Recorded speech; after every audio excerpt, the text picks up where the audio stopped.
Nitro number 183, March 15th, 1999. David Flair is shown checking into a hotel. Mrs. Robinson from the NWO skit last week steps up, tries to flirt with him. He pays no attention to her, but she still followed after him. Yeah, he's too high and mighty. He's a big television star now. He is big time. It just blows her off. I will say that I hated this stupid stuff that they had with David and Mrs. Robinson. It's like someone came up with one funny idea. Let's have an older woman seduce David. Mm-hmm. We'll call her Mrs. Robinson. Yeah. It'll all build to the high spot. Mrs. Robinson, are you trying to seduce me? Mm-hmm. It's fucking horrible. It's just fucking terrible. Just because you come up with a funny idea doesn't mean it's a good idea. Right. Right? And that you should devote it to stretch it out over 2 television programs. 2 television programs, and I assume it's done now. God only knows how many weeks. Who knows? And not to mention, why would you have a hamburger when you have steak at home? Well, Craig, because hamburger's delicious. We found out he had steak at home. That's true. Right. He didn't have a hamburger. A flaw in their plan. And besides, Craig, what's wrong with having steak and hamburger? Well, I mean, not an analogy, a lot. but I'm just pointing out that, let's go. Speaking of having steak and hamburger, they're talking about Ric Flair. This is steak and hamburger. Ric Flair is steak and hamburger. He is the steak is a title, and the hamburger is president for his lifetime. That's another analogy. We'll talk about the other one when he actually shows up in the show. So Flair, the night before, had defeated Hulk Hogan at Uncensored in the barbed wire cage match. Somehow. Because yeah, they never really went into detail. Would you like me to tell you how, or should we Before you tell me, let me tell you what I got out of the show, because I know Arn Anderson interfered and he passed Flair a tire iron, and I know Charles Robinson made a questionable decision in benefiting Ric Flair. Right. But I saw some people, there was some dialogue about people saying that Flair was bleeding first, so it sounded like a first blood cage match. Okay. And then Hogan said, you were bleeding and I pinned you. So it was what the hell happened? So it was a first blood cage match. A first blood barbed wire cage match. Which I don't remember them talking about last week. So never they must have added mentioned it the day of the show. Not mentioned one time. So it's a first blood cage match. Flair bled. Little Nate said it's a superficial wound. Match must continue. I see. Hogan pinned Ric Flair, but Little Nate would not count. Then the tire iron got in the ring, and Hogan was clonked with it. Flair put him in the figure 4, and then Little Nate did a fast count. Why are there pinfalls and submissions in a first blood match? Well, you can win via pinfall or submission or blood, unless it's a superficial wound. Now, correct me if I'm wrong. Wasn't this like the last big buy rate WCW did? Yeah, probably. I wonder why. Yeah, this is bullshit. No one wanted to pay for that kind of thing anymore? No. They also showed pics from Uncensored of Mikey Whipwreck making his debut. Oh, yeah, this famous match. Yeah, he got in trouble for this. This is one where they got heat for having a match that was too good. Yeah. That's right. We want you to have a bad match, Kidman. The opener on this. Even more, we want pay-per-view. you in your first match in the company, Mikey. Yeah, don't be good. Go Just stick up the joint. Make your money. Yeah. Kidman won. Yeah. Lodi and the Nitro girls were at the University of Cincinnati. Lodi is still employed and, in fact, was signing autographs. Yeah. They thought he was Billy Idol. No. Not anymore. It's impossible. We had pics of Jerry Flynn versus the Cat and Sonny Ono. I'm not sure who won that. It was last week. I don't even remember. No, it was on Uncensored. Oh, it Uncensored? Yeah, I don't care. Okay. So then... I presume Ernest Miller. I guess. I'll find out. Cat did a press conference earlier today. So he's trying to be Muhammad Is that Ali. what that was? That's what they said. I could not figure out what the fuck was going on. So Cat's in like a director's chair. Sonny Ono's next to him. And they got like a fancy cat graphic backdrop. And there's 3 people in chairs asking him questions. God damn, Jerry Flynn beat Ernest Miller and Sonny Ono in a handicap match. I think because one of the reporters, finger quotes reporters, one of the reporters was trying to ask Cassidy was still undefeated. And the reporter said, what about Jerry Flynn? And Cat flew off, flying off the handle? Yeah. Started shooting out this reporter, harassed him, and finally left. Yeah, this was just bizarre. I couldn't figure out what was going on. Yeah. It was like no press conference I've ever seen. No. I've been to some bad press conferences. And we've seen some on NXT. Yeah. Then we had the match of the year. This was awesome. Am I wrong? This was awesome. I couldn't believe when I tweeted out that the first half hour of this Nitro was like the greatest TV show I've ever seen. And Lance goes, Ray and Kidman, or whatever the match was later. I don't even remember it was so. I mean, it was a good match and everything like that, but how do you not know I'm talking about Meng and Jerry Flynn? This match was awesome. These two big mofos get in the ring and just destroy each other. They beat the shit out of each other. They're going 100 miles an hour the whole time, just chopping each other and kicking each other and throwing each other around. Meng's got the baggiest pants of all time on. It looks like a skirt. Oh, it's his new outfit he wears forever. Does he wear this forever? Yeah, I forgot he wears these. it for a long time. I remember eventually he gets like the gold ones. Yeah. That may have been when he went back to WWF. I forget. But regardless. Yeah, this went on. Well, it didn't go on forever. It went on 3 or 4 minutes of wonderful, glorious violence. You know what it was? They hit each other a lot. Yes. There were a couple of pro wrestling moves. But even those were like... Meng was a bear. But what was great about it, there were two things that were great about it. Number one, the fans were totally into this match. This crowd was awesome. And number two, if you guys recall, in the 90s, it was always like, what would happen if Meng fought in the UFC? Right? Yeah. This was what would fucking happen in our imagination. Yes. Like Meng's just, he's mauling this guy like a bear. Yeah. And then Flynn takes him down, mounts him, goes for a straight armbar, and Meng just tongans his way out. That's a verb. Yeah. Wails on him again. And then Jerry Flynn takes him down, tries another armbar. Meng tongans his way out. And then he does the ha-ta-ta-ta-ha, and he puts on the thing on his neck. I was like, fuck yeah. That was a finish. I am sweating, and I love this match. I want you to come back doing a Meng gimmick. Oh my God, I die. Mini Meng. The best part of this, and He's still working. I'm sure he is. It's probably still dangerous and scary. The best part of this, and it overlaps with some of the stuff you were talking about, there was a long sequence where they were fighting, and they were punching, and they were grappling, but it was for like a minute where neither guy was ever on his feet. They were trading strikes in their knees, or they were rolling around on the ground, Yeah, it was a or they fight. were grappling. It was a fight, exactly. And then Meng won with the Tongan Death Grip. A very fun opener. The only thing I didn't like about it was the finish. Why did Jerry Flynn, who has been winning and won on the pay-per-view, have to job to Meng? You know, I was absolutely baffled. I couldn't figure out what was going on, but I liked the match, so I just gave up. Okay. I mean, this is WCW. That's the least of our problems, so... Yeah, the question is, did they present a fun television segment? Yes. The answer is yes. Winner. Rackman was at a Nitro party. That's what I wrote. Yeah. We had clips of Beach Brawl from MTV. It was taped in Cancun during, I guess, spring break. I remember this. I actually remember one spot. It was the first time I'd seen it. They've done it probably a bunch of other times, but it was Jericho, Ray, and Saturn. And Jericho is perched on the middle rope in the corner. Ray charges across the ring, and Saturn presses him over his head, and Ray lands on Jericho and hits a Hurricane Rana. Wow. It was awesome. But they didn't show that part, of course. What they showed was the announcers, which was Raven, Jimmy Hart, and Kid Rock. Oh, my. An amazing trio. What a coincidence. Do you realize Dave in the Observer wrote, Nitro in Cincinnati had another terrible first hour? Huh. What was he watching? You kidding me? This first hour ruled. The first two matches were fun. Man, oh man. We had Mrs. Robinson joining David in the elevator, where there was conveniently a camera, just to show them standing there. And they got out of the elevator, and David went in to go into his room. Mrs. Robinson said, "Oh, my key is not working. Can I use your phone?" He said, "Fine." Now, can I go down to the front desk and get a new key? Well, she didn't want to. It was too far. Well, easier to use the phone. Yeah. Pics of Raven, Bigelow, and Hack in a hardcore match. Again, I have no idea who won. Well, they said that Raven was done in by his sister at the pay-per-view. Actually, so- Raven lost, Yeah. but I don't know who won. Well, that's irrelevant, obviously. if they didn't tell us. It is. So we're back in the Nitro party, and they start inviting wrestlers to these things now. So I love they invited Raven to the Nitro party. And he's there. It's not that he got invited, Vinny. Right. He went. He went. Yeah. Raven's whole gimmick is he sulks in the corner and never talks to anybody. And that's what he did at this Nitro party. Yeah, I thought I was there. So Raven's much cooler than you. So they talk about Chastity turning on Raven at Uncensored, and Raven makes jokes about Dutch ovens and Jerry Falwell and bondage. That was weird. Mm-hmm. Trust me, I'd be more fun at the party than Raven. This one That's actually what he's made me talking right. about.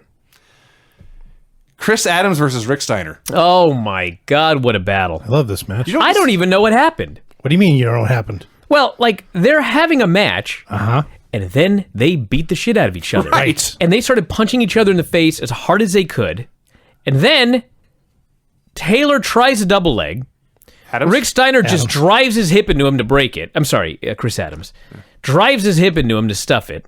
And then they just started wrestling again. Like nothing had happened. Well, Chris Adams hit him really hard. And then Rick hit him back even harder. And then it was on. Yeah. And it was awesome. This reminded me, Rick Steiner was Ishii, and Adams was, best I could do was Okada. Maybe that's another comp, but Rick is just stone. He just gets in there and starts clobbering Adams. Adams says, all right, fucker. Hits him back. Great. You know, my favorite part of it was right when they had the moment where they both took turns hitting each other in the face as hard as they could. Adams goes for the takedown and gets stuffed. And so, do you know what his very next move was? Try it again. Karate kick. Karate kick. If this wrestling ain't working, Yes. I'm gonna use karate. I'm smiling just thinking about this match. It was awesome. So eventually, Steiner hit a belly-to-belly and the diving bulldog for the win. Yeah. And these matches were very fun. Oh yeah. And then it got even better. I don't know about that. Oh, I get do. out of here, Craig. What is wrong with you? Disco Inferno list, comes or- out. The what's the opposite of an ovation? The biggest negative reaction. Oh yeah, they're booing the They hated shit him. out of this guy. He's like Roman Reigns. They needed to be in Cincinnati every week, I've decided. So Disco goes to the announce desk. He politely, kindly, nicely asks them, out of respect to him, please do not play the Konnan music video that you play every week. He goes, they don't play a video for me. You play this video every week on every show. I'm sick of this video. Yeah. I'm asking you very nicely, stop playing this video. And he did. He did ask them nicely. Yep. And the announcer's like, well, fuck you, Disco. Yeah. We're going to play this video. Right. And he's pleading, please don't play the video. So they play the video, and it's Konnan's music video, except Disco Inferno has cheaply and poorly edited himself into the video, where he just stood in front of a green screen. They play the video behind him. He is dancing, he is mean mugging, and then he pulls out the lyrics on paper and does his very, very best to rap along. No, he had his own lyrics. Well, I think he changed one word. There were a couple of things that he changed. But the best part was, he did this in one take. Because there were a few lines he fucked up. Yeah. But it didn't matter because he was supposed to. Sure. This was the best. This was hilarious. This is what's missing in wrestling today. Creativity like this. There's a lot of things where you go back, comedy skits, where you go back and when you know where they're going, they're not nearly as funny because that's how humor works. I knew exactly where this is going from the moment Disco came out and talked about this video. It was 100 times better than I remember. Oh, it was beautiful. And they go back to the announcers, and Tony is trying so hard not to laugh. Yes. Well, But he is broken. See, He is broken. I actually went the other way. I think he was barely trying to keep a straight face. Larry and Tanay largely kept it together. Yeah. Tanay was struggling to put his stern face on. I loved this. Disco was so proud of his I rib. loved this. Oil of Olay. Oil of Olay. That he stole from Kevin Nash from 2 weeks ago. It's much funnier when Disco Inferno does it. Yeah, maybe Kevin. I bet Kevin stole it from Disco. Yeah. Bet you anything Disco brought that up to him when he stole his line on TV. Kevin Nash and Tori Wilson are watching Mrs. Robinson do her thing in David Flair's room. Oh yeah, I love this.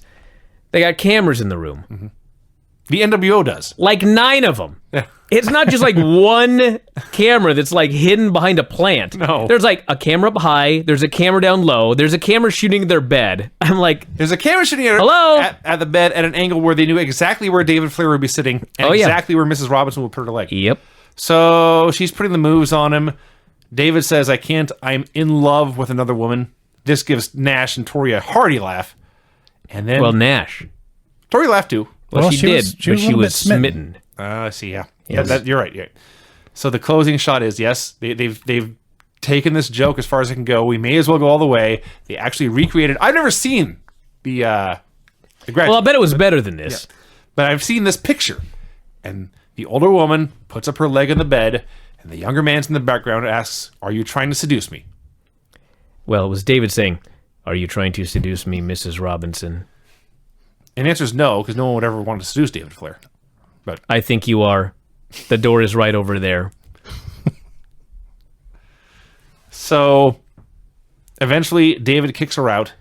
And first, Nash and Tori are having a funny laugh at this, how badly this plan went. And they're flirting back and forth. But then Nash's mood kind of changes when he realizes, wait a minute, that was our plan. It didn't work. Now we need a new plan. He blames Tori for this, reminds her that her deal is with him, nobody else, and he's still in charge. And she agrees. So fucking dumb. Nash goes, this is a shitty plan. She goes, well, what's your plan? He says, well, I don't know, but the point of this is the old man has our belt. Ric Flair. Tori says, let's get it back. Can't be that hard. And Nash goes, it's not about that. I don't know. And I'm like, wait, you just said the big problem is the old man has the belt. This storyline sucks. It does. I mean, the whole point of getting another girl was because Rick didn't care about David and Tori. I have no idea what's going on. Yeah, it sucks is what's going on. I don't care. Went on forever and was awkward. So, speaking of things that go on forever, Norman Smiley tried to teach Ricky Rackman how to dance. I got bored. I looked up what Ricky Rackman is up to these days. Oh, yeah. He's still doing TV and radio. Mm-hmm. The most shocking thing is that, I'm not making this up, apparently he and Adam Curry are still fighting for the same jobs. That's right. It's 2018. Yeah. How can that be? Well, some things never change. Like the same two people have followed the exact same career path for 30 years now? Well, who's going to diverge? I'm pretty sure Adam Curry has a show. What else is Ricky Rackman going to do? I figured one of them do something. I don't know. Anyway. Mm-hmm. Pics of Flair and Hogan in the barbed wire cage match, and Arn Anderson taking out David Flair, passing a tire iron to Rick. So Ric Flair arrives. He is in a limousine with Arn Anderson and 4 good-looking women. Remember our conversation earlier about hamburger and steak? Yes. Ric Flair is there with 4 pretty women and says to one of them, my wife doesn't like me hanging out with you. You don't say. Yeah. How strange. They invite Charles Robinson to walk out with them. They all go get interviewed by Gene. So Charles says everyone in WCW owes a debt of gratitude to Ric Flair, but that did not influence his decision in this match. He said Ric Flair's wounds were superficial. Hogan was badly hurt and a beaten man. And he implied he had stopped the match to protect Hogan. That's what I got out of it. Hey, Hogan was unconscious in a figure 4 is. Nice. His leg could have been destroyed. Charles made the right call. So Flair is ranting about being the most powerful man in the business because he is, in fact, president for life now. In addition to being world champion. Is it Flair that goes crazy and decides he's the president of the U.S., or did he do that a few years ago? I have no idea. Hogan was running. I seem to recall that happening. So Goldberg comes out. Says, last time I was in the ring with Flair, I had you begging for mercy. I want a title shot tonight. Out comes Nash. People are just going hog wild. They're going crazy for this segment. Insane. Nash says, hey, wait a minute. I should be top contender. I was like, you were champion 3 months ago, and you gave it up. Why do you care now? I don't understand. So they're all going back and forth. Goldberg's threatening Arn. Out comes Hogan. Calls Goldberg Old Baldy. Old Baldy. Can you imagine? He said Flair was bleeding and pinned the night before. As far as he was concerned, he was still champ. So the NWO challenges Flair and Goldberg to a tag match. Flair gets in Goldberg's face. Goldberg shoves him down, but agrees to the match. And Flair finally agrees, and so there you go. That's the main event. This segment was like the Goldberg matches of promos. It was like a little wild, a little out of control. It felt real. Yes. It definitely wasn't scripted. People were like forgetting their lines and what they were supposed to say, and then Flair jumped in after they were already playing the music to confirm that he was going to have the match. I loved it. It was as funny. did the fans. It was funny because at the very end, when Flair finally confirmed the match, but the music was playing, it felt like the segment was over, and you had Hogan agreeing to the match, Nash agreeing to the match, Goldberg agreeing to the match. Ric Flair had not yet agreed to the match. The only guy who had not agreed was President. The one guy you would think would have to agree. And I mean, the one thing that wasn't good about it is Flair is the president. He showed up with 4 hot women. He wasn't going to wrestle. He was going to go downtown because because he's the president. Sure. Goldberg shoved him on his ass when he asked Goldberg, you want to be my partner? And then he's like, all right, let's do the match. Flair's crazy. Well, It's the best I can do. you're right. Vincent and Horace blamed each other for Vincent losing to Stevie Ray. I'm over this They storyline. both said they were in charge of the black and white, and they just went their separate ways. Rey Shit. Mysterio Jr. versus Kidman. This was a great match. What this was, I'm going to use the word Brian used talking about the Okada match last week. This match was smooth. Oh, yeah. Everything looked like perfect 10 execution. It was awesome. And he was crazy for all the high spots. He was crazy. Because they're cruiserweights. Because the Cruiserweights Fans like to see him fly. Looks cool. Tony and Larry had what I thought was a hysterical argument about whether or not you could do a takeover on a guy who was already down. You can. That's you agree with Tony then? Yeah. Larry didn't think you could do a takeover on a guy who's already down. Larry was confusing a takeover with a takedown. I see. But it was funny. So fans are into all these just dozens of near falls. And Kidman keeps going for the shooting star press and he can't get it. And finally he goes up in the corner and Ray is up there. They've already done this spot where Kidman's up top and Ray does like the spinning Rana. And Ray tries it this time, but Kidman counters that. But Ray counters the counter, hits this enormous bulldog off the top rope and pins him to win the Cruiserweight title. A forgotten classic on Nitro. Yeah. It's very good. They had a lot of really cool spots. Ray was running off the apron to do a Hurricane Rana, but Kidman drop kicked him out of the air. It was just beautiful. He did hit a Rana, and they went to commercial. I was like, wow, this is like watching Raw. Yeah, that's true. There was a conversation on the board a few weeks ago about spots you hate, just in general. And one of mine was the guy comes off the top rope and gets drop kicked. And I hate it because it usually looks terrible. They did it here, it looked awesome. Mm-hmm. So good for them. One thing I didn't like about this match, the only thing I didn't like is they have this match. They go back and forth. They're kicking out of all these near falls. It's a very modern match. And then Ray pins a guy. And then they get on their feet, they smile, and they hug each other and raise each other's hands. Yeah. I'm like, Kidman fucker, you just lost the belt. Kidman was ecstatic. Hello? He lost a good match.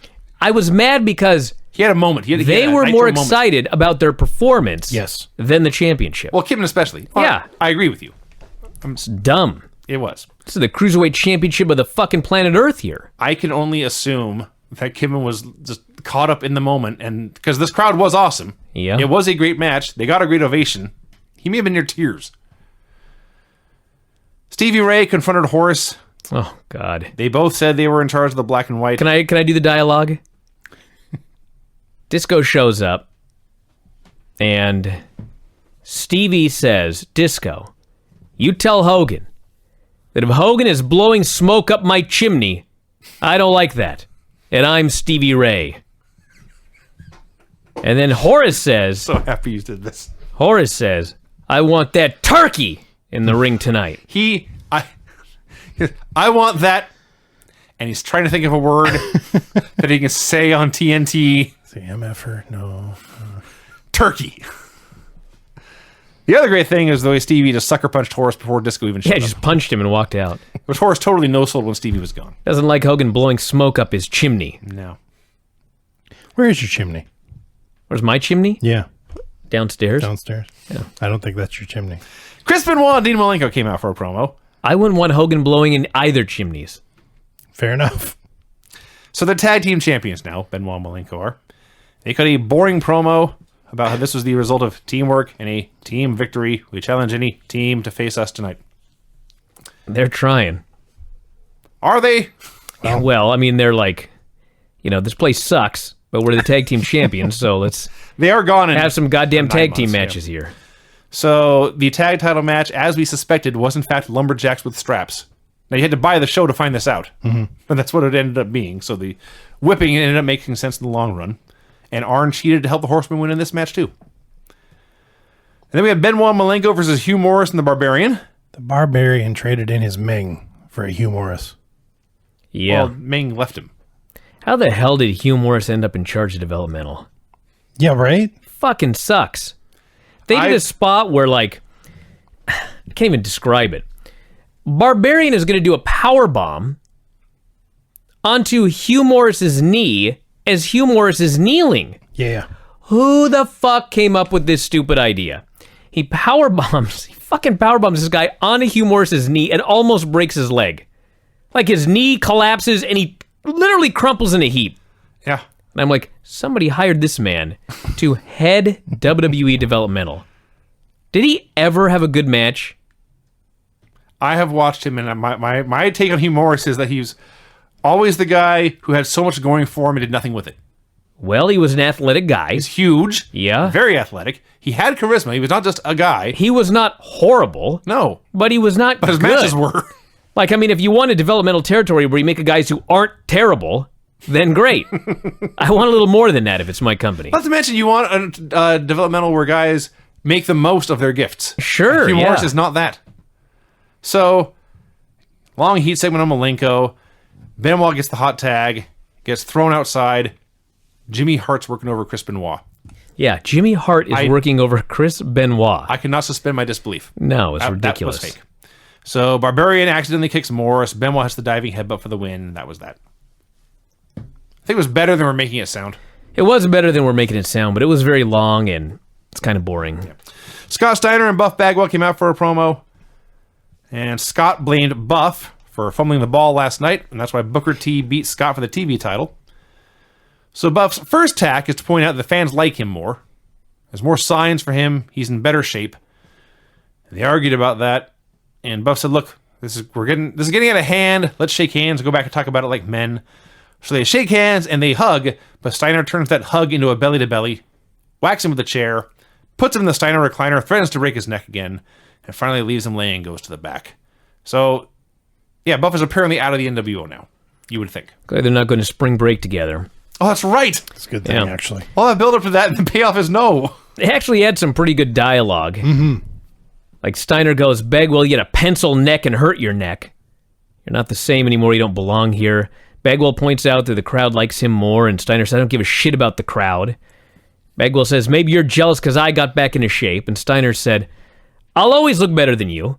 You'll always be second best next to me.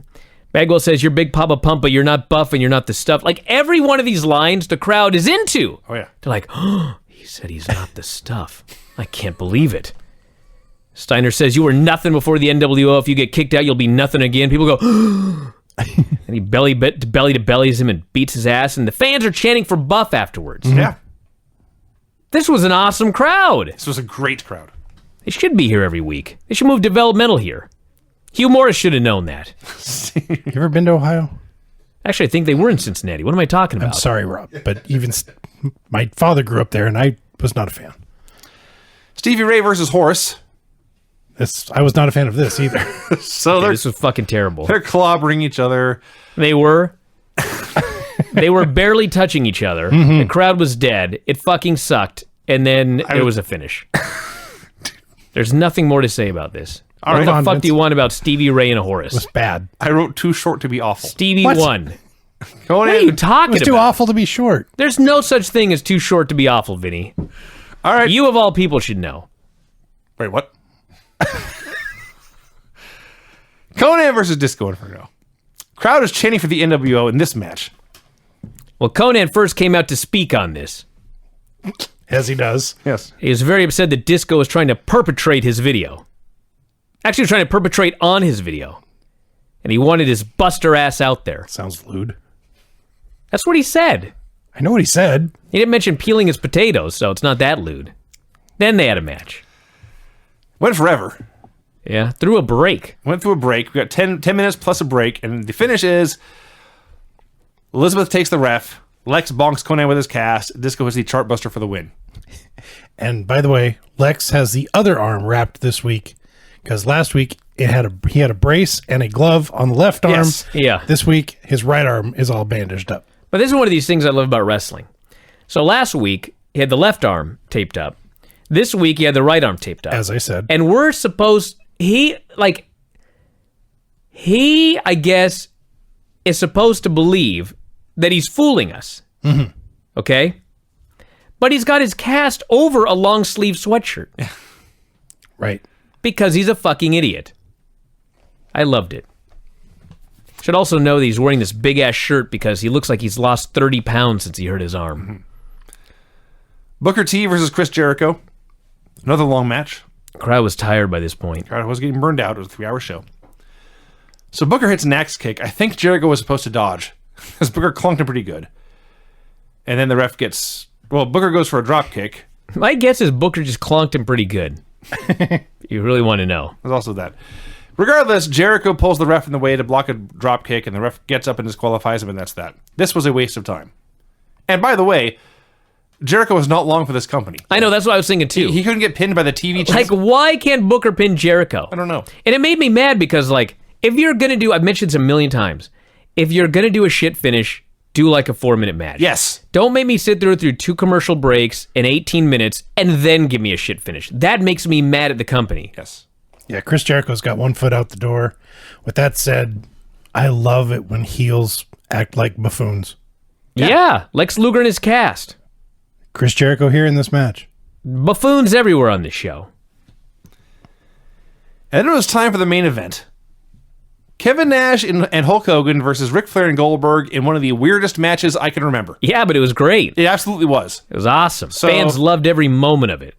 So they liked the NWO, they loved Goldberg, and they hated Flair. So whenever Flair was in the ring, the NWO was the babyfaces, and whenever Goldberg was in the ring, the NWO was the heels. When this match started, I thought Ric Flair is going to bump for 3 men. Basically, he did. He did. He did. It started out because it's a tag team match. So one guy's got to start. Mm-hmm. And Flair goes, Goldberg, you start. And he like pokes him or whatever. So Goldberg, his partner, responds by picking him over his head and press slamming him. Right. Flair starts. Might makes right. I liked it. Yeah.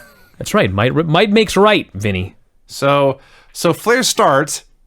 He gets his ass kicked. He is a bumbling buffoon. Yep. Eventually, Goldberg comes in. He runs wild because he's Goldberg, but they cut him off and get the heat on him.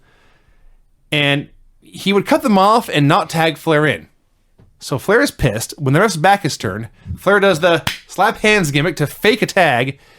And he gets in the ring, and Goldberg just leaves. And then Flair goes after Hogan, but Hogan, who has been winning for 5 minutes, makes a comeback. I don't know what he was coming back from. So they do some stuff for 2 or 3 minutes. And This match was a wild mare. yeah. Yeah. So Hogan hits the big boot. He wants to do the leg drop, but Goldberg and Nash are in the way. So he has to wait for them to leave. He hits the leg drop, makes a pin. Charles Robinson won't count. Yeah. So Hogan punches him. Robinson takes a fantastic bump. Then Goldberg spears Hogan. Huge ovation. The show goes off the air. Yeah. No finish. No finish. No finish. Hey, a you know what? theme. Is no finish worse than the NWO running in? At least it's a different shit finish. At least this one, it makes sense because the ref was laid out. So Sure. there's no one to call for the bell. And it was satisfying because Goldberg speared Hogan right when the show ended. Also true. Yeah. So there's And we can add that when the show went off the air, there was a little picture on the screen for next week's Impact, and it is, in fact, at Club Lavella. your favorite. The best Nitro of the year every year. Yeah. You can't screw up a show with a ring in a swimming pool. Somebody's going in the drink. It's impossible. Has anyone stolen that gimmick since Nitro went under? No, I don't know what's wrong with people. Well, Jericho did. He's on a boat. That doesn't count. Kind of the same Can't thing. throw people into the ocean. You Well, can. you can. Pretty sure it's illegal. It's a work, Craig. I don't know. You're right. You can. If I was it's- listening, I want to make this clear. Did you not Don't watch throw people Raw? off a boat. It's a stunt. Understood, Brian. It's a what did they call it? A publicity stunt. It's a publicity stunt. Hey, play Vinny's music, will you? Oh yeah. What do we use? Actually, this week? the first half of this was so dull, I thought about canceling it this week, but things turned around. All right, here we go. The finishes on this show were clean pin, clean pin, clean pin, clean pin. Pin after bonking into a chair and with a tights held. Pin after interference. Lame DQ for putting the ref in the way. And no finish in the main event.